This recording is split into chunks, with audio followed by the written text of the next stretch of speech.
இந்த மாதிரி ஒரு நாளில் நம்ம ஒரு பெட்சை வழி அனுப்பி வைக்கிறோம். ஒவ்வொரு பெட்சும் போகும்போது நமக்கு ஒவ்வொரு நினைவுகளை கொடுத்துட்டு போவாங்க. அந்த வகையில் எனக்கு இந்த பெட்ச் 2 விஷயத்தில் ஸ்பெஷல். ஒன்றாவது, இதுக்கு போன எல்லா பெட்சும் என்கிட்ட படிச்சுட்டு போனவங்க இல்லை, செகண்டரியோடு அப்படியே போனவங்க.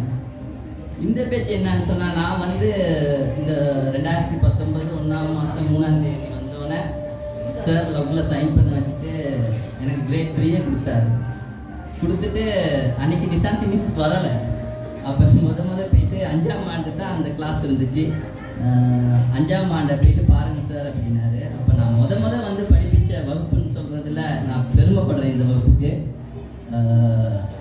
அந்த வகையில் எனக்கு இந்த வகுப்பு கொஞ்சம் ஸ்பெஷல். எனக்கிட்ட படித்து இந்த வருஷம் போகிற ஒரு பெட்சாக இருக்காங்க.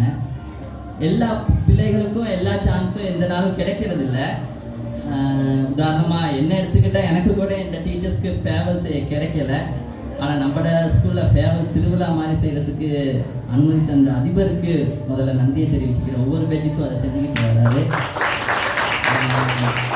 அந்த வகையில் இந்த பேட்ச் கொஞ்சம் லக்கான ஒரு பேட்சுன்னு தான் சொல்லணும். ஏன்னு சொன்னால், சில பேட்சுக்கு ட்ரிப் போயிருப்பீங்க, ஸ்போர்ட் மீட் கிடச்சிருக்கும், கலப்பயணம் கிடச்சிருக்கும், அப்படி ஏதாவது ஒன்று தான் கிடச்சிருக்கும். ஆனால் எல்லாமே கிடைச்ச ஒரு பெட்ச்னு சொன்னால் அது இந்த பெட்ச் தான். உதாரணமாக ஜப்னா ட்ரிப், இப்போ ஸ்போர்ட் மீட் நடக்குது, அடுத்து சாரோட கார்லண்ட் போயிருக்காங்க, கோபத்தலைக்கு 2 தடவை போயிருக்காங்க. அப்படி நிறைய சான்ஸ் கிடைச்ச ஒரு பெட்ச்னு சொன்னால் நீங்கள் தான். அதனால எதுக்கும் நீங்கள் கவலைப்பட தேவையில்லை. நீங்கள் எல்லாத்தையும் விட லக்குன்னு நான் நினைக்கிறேன்.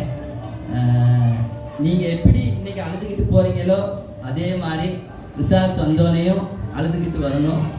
கவலையில் இல்லை, ஆனந்த கண்ணீரோட வரணும். அதனால எல்லாருக்கும் ஓலையில் நல்ல ரிசல்ட்ஸ் இருக்குன்னு யூஸ் பண்ணி